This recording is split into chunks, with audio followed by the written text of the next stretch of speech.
Can you all tell that I really like Ecclesiastes? I love Ecclesiastes because whereas other wisdom tradition might tell us that the world is neat and clean, right? Proverbs might say you work hard, you get some advancement at work and you'll get the promotion, right? Ecclesiastes says sometimes you work hard and the Nepo baby gets the job instead of you, right? Like Ecclesiastes just has this real view of the world. And I think if we look at this passage today, we can definitely see that a real view of the world, I feel like just is the biblical wisdom solution to this very real world we're living in. We're not living in a bright and sunny world, right? We're living in a world that has any real problems. But today for our discussion question, it's a little more lighthearted. We've had some heavy ones lately.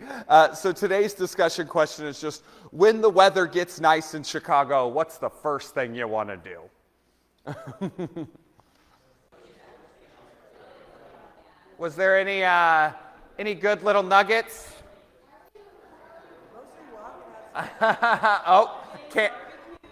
Barbecues.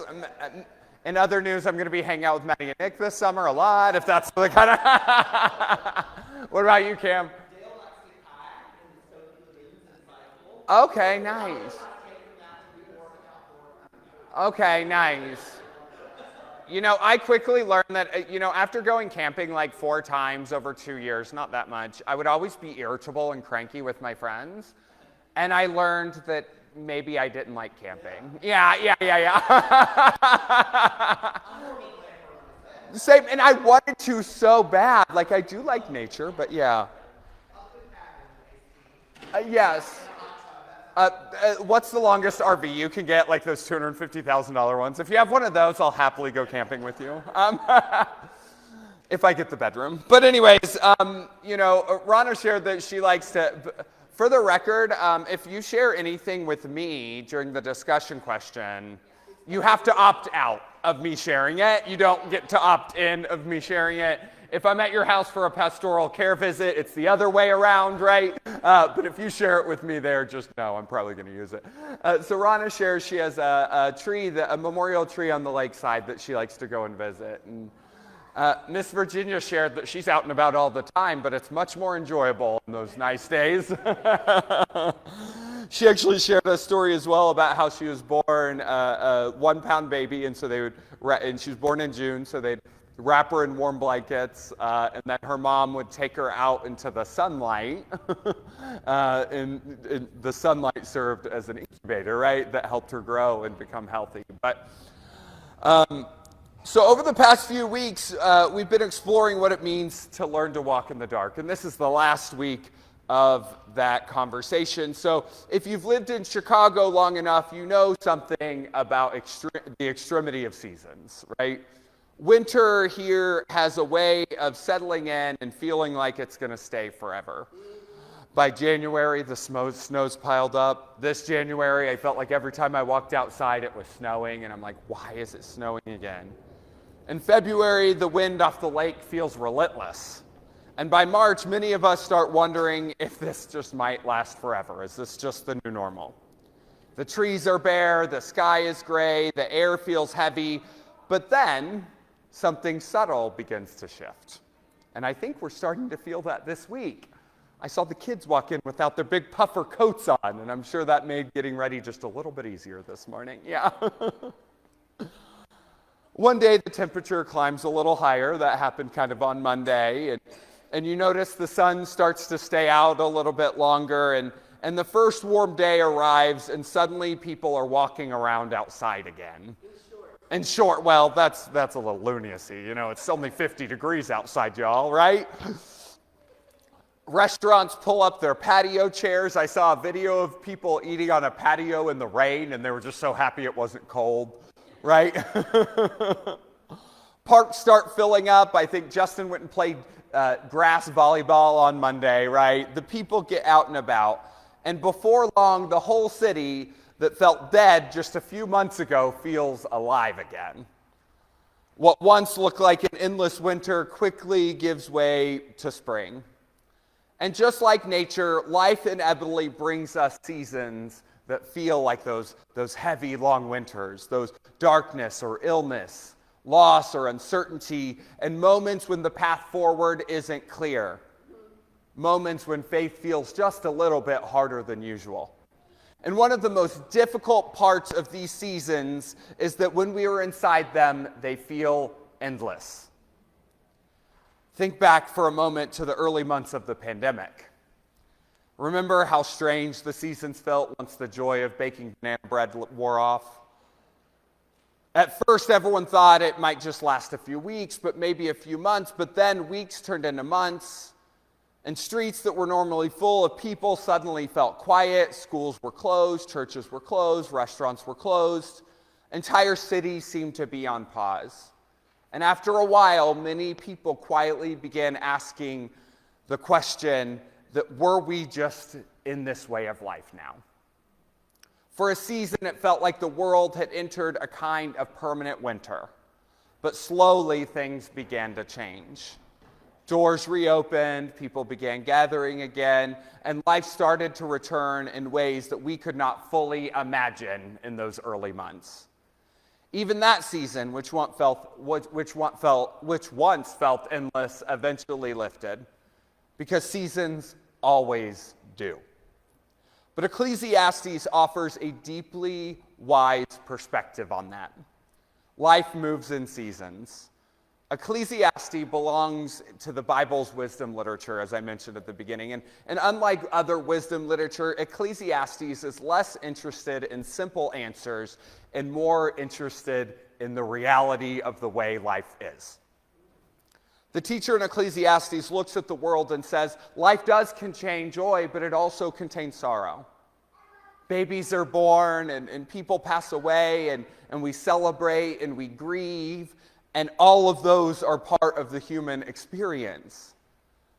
But then he writes these famous words, "For everything there is a season, and a time for every matter under heaven." This poem does not promise that life will always be joyful. Instead, it tells the truth, that life unfolds in rhythms. History gives us powerful examples of this truth as well. Nelson Mandela spent 27 years in prison in South Africa. 27 years. Nearly 3 decades of his life were spent behind bars for resisting the injustice of apartheid. For many watching people from outside, it looked like his story was over. It looked like the system had won. But when Mandela was finally released in 1990, something remarkable happened. Instead of seeking revenge, he began working towards reconciliation, helping guide South Africa through one of the most difficult political transitions in modern history. The man the government had tried to silence eventually became president of the country. What once looked like a permanent season of darkness became the beginning of a new chapter of healing. As Ecclesiastes reminds us, there are seasons of planting and there are seasons of uprooting. Seasons of weeping and seasons of laughter, seasons of mourning and seasons of dancing. The wisdom is simple yet profound, that no season lasts forever. We see this rhythm everywhere in creation. Day and night, winter and spring, seeds buried before the soil appears new life. Even the resurrection story follows this rhythm. There is the darkness of Good Friday, the silence of Holy Saturday, and then the dawn of Easter morning. Christian faith does not deny the reality of darkness, but it reminds us that darkness is not the final word. Some of us right now are walking through a difficult season. Maybe you're carrying grief, maybe you're navigating uncertainty, or maybe you're simply tired. As a society, we're walking through a season of darkness. Just this morning, I read that BET, Black Entertainment Television, was bought out by a Trump supporter. Yeah, I forget his name, Weinstein or whatever, I can never get, was bought out. Billionaires are literally buying out our news agencies so they can control the information we receive. The season that we're in feels like a never-ending darkness. They're buying out systems to maintain the oppression, to keep themselves rich.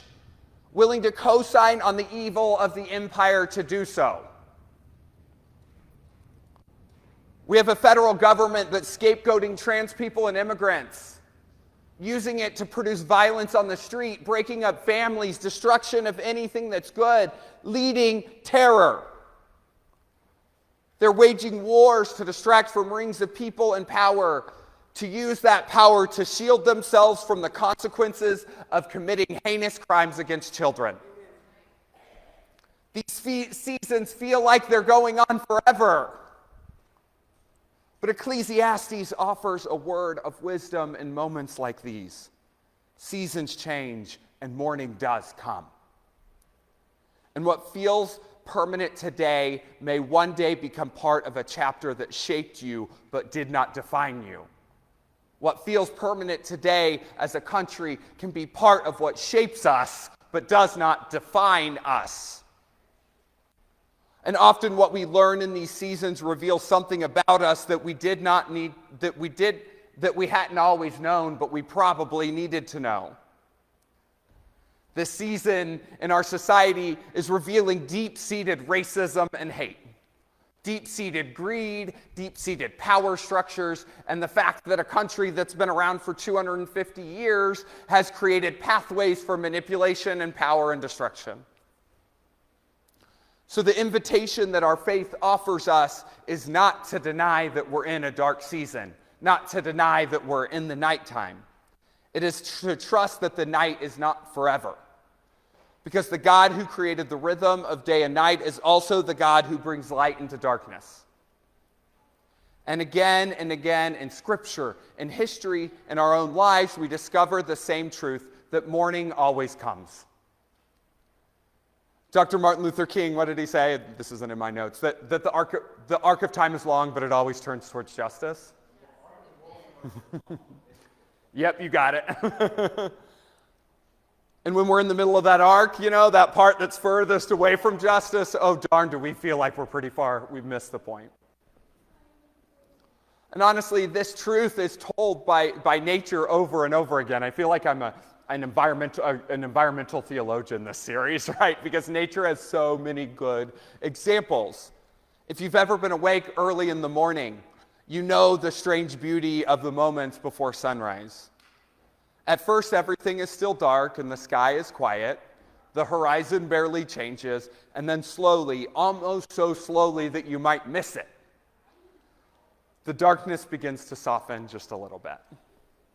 Then the light appears at the edge of the sky, and the sky turns these like miraculous oranges and purples. The colors begin to shift, and before long, the whole world is filled with light. The night never ends all at once, but little by little, morning does arrive. And that is the promise that Ecclesiastes reminds us of. Seasons change, but the nighttime does not last forever. But there's another truth we discover when we move through difficult seasons. We don't leave them empty-handed. The dark season of life often teaches us things that the bright seasons of life never could. They teach us patience. They teach us compassion. And they teach us how to sit with someone else in pain without rushing to fix it. They teach us what really matters. And they show us things that we would have never seen in the light of day. And when the morning finally comes, we carry those lessons with us. We thought we'd solved racism and homophobia mostly, right? We still had a few stragglers we needed to take care of. That's not true. But there was this old guy in AA that used to always say, naming a problem, you're halfway to fixing it. So maybe in this season, we're able to name problems and get just a little bit closer to fixing it. But when we walk through the night, we learn these things, right? Because we don't go around the dark seasons. We don't pretend like they're not existing. We go through them. And somehow, by the grace of God, we discover that the darkness didn't defeat us, but it can form us. And it can teach us things that we need to know in order to move through bringing heaven onto earth, right? Kind of cliffhanger, but thank you.